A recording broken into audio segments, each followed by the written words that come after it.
လူတွေတရားမဲ့ခန္ဓာနဲ့ဝိညာဉ်ခွဲခွာတော့သေခြင်းနောက်ဘုရားသခင်နဲ့ဝိညာဉ်ရေးရာဆက်ပြတ်တဲ့ဝိညာဉ်ရေးရာသေခြင်းပြီးတော့လူတွေဒုတိယထားမြောက်ပြီးတော့သာဝရငယ်အိုင်းထဲကိုချပြတော့သေခြင်းဒီ၃မျိုးကိုကျွန်တော်ပြောပြပြီးတော့သင်္นานသားတွေမေးကြည့်လို့ရှိရင်ဒီ၃မျိုးတဲ့ဘယ်လိုနည်းနဲ့မင်းတို့သေခြင်းတယ်လဲဆိုတော့နံပါတ်1နည်းတဲ့လူကဝိညာဉ်နဲ့ခန္ဓာနဲ့ခွဲခွာပြီးတော့မြေပုံဖြစ်သွားတာပေါ့အဲ့တော့တမန်ကျမ်းစာအရတော့ရှေးဟောင်းတာရှင်သူဂျူးတွေကသူတို့ဘယ်လိုယူဆတယ်လဲဒီသေခြင်းနဲ့ပတ်သက်လို့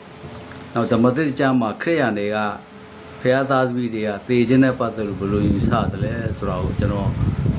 အနည်းငယ်ကြံ့ကျက်နဲ့ပြောပြချင်ပါတယ်အဲ့တော့ဒီသေခြင်း၃မျိုးနဲ့ကိုဂျူးတွေကလည်းသူတို့မသေဘူးလို့ယူဆတယ်လို့ဓမ္မသစ်ကာလမှာခရစ်ယာန်များအားလုံးကလည်းမိမိဒီသေခြင်းနဲ့သေတာမဟုတ်ပဲနဲ့ခရစ်တော်နဲ့အိပ်ပျော်တဲ့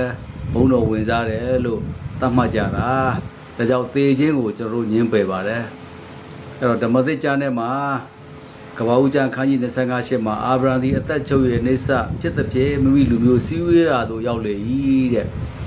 ဂျူးတွေကရှင်းတယ်ပညာကိုစောက်တယ်ပညာကြောင့်ဖြောင်းမရာသို့ရောက်တယ်သူဖြောင်းမဆိုဒီယုံကြည်ခြင်းပြည့်သက်ရှင်လဲမယ်ဆိုတော့သူတို့သေပြီးသေတာနဲ့ချက်ချင်းမိမိလူမျိုးတို့စည်းဝေးရာသို့ရောက်တယ်ဆိုကောင်းကင်ဘုံရောက်တော့တရားဟာအခန်းကြီး33အငယ်16မှာလဲ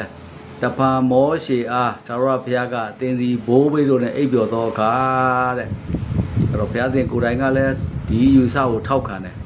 ဘိုးဘေးတို့နဲ့အိပ်ပျော်တယ်ဘိုးဘေးတို့နဲ့စီဝေးရာသို့ရောက်တယ်200ခုနှစ်အငယ်7နှစ်မှာလဲတင်းစီအသက်ကာလဆေး၍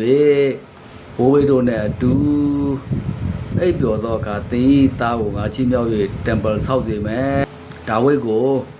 ဘုရားသခင်ကကိုယ်တိုင်ပြောပြီးတော့ရှောလမုန်ကို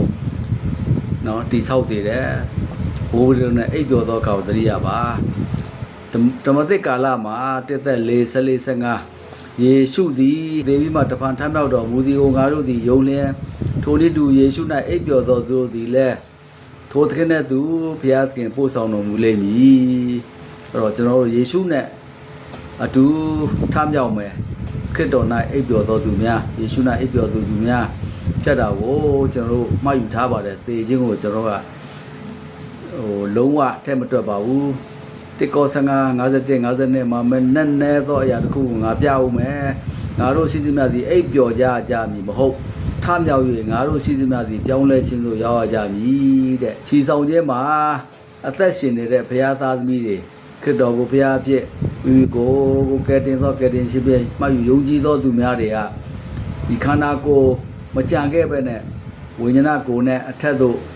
ပြောင်းလဲပြီးတော့ရောက်သွားမယ်ဆိုတဲ့အကြောင်းကိုပြောပါတယ်ဒါကြောင့်မလို့ဒီခရစ်တော်၌အိပ်ပျော်ခြင်းခရစ်တော်နဲ့အတူချီဆောင်ခြင်းဖြင့်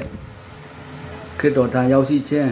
ဒီလိုမျိုးကျွန်တော်တို့အဒီကာလယုံကြည်သူများမှောက်ယူကြသည်ကိုသိထားကြစေလိုပါတယ်